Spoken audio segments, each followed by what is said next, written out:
Доктор Кетрајкова, како тече процесот на вакцинација против сезонски грип до денеска? Значи, вакцинацијата започна на 25 октомври и тече според распоредот кој што го добивме преку мој термин секојдневно и редовно.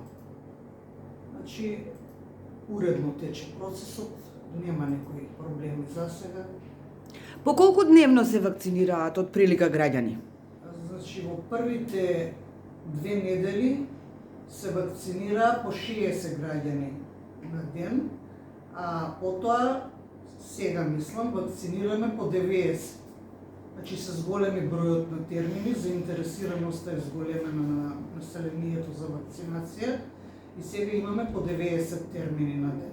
Станува збор исклучиво за вакцини кои што се бесплатни? Исклучиво е за вакцини што се бесплатни. Зошто, докторке, е потребно да ја примиме оваа вакцина?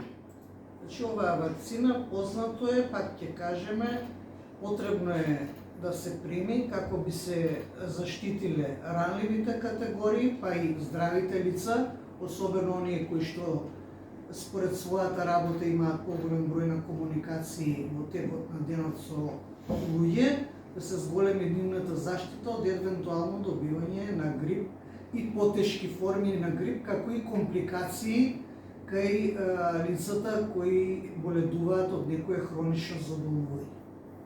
Значи, тие 5 групи: лица со хронични заболувања, лица постари од 65 години, трудници, значи здравствени работници тука спаѓаат, како и деца до 5 години, особено оние поосетливите деца кои почесто се разболуваат, и е потребно да се вакцинираат со оваа вакцина како би се заштитили или евентуално би имале полесна клиничка слика.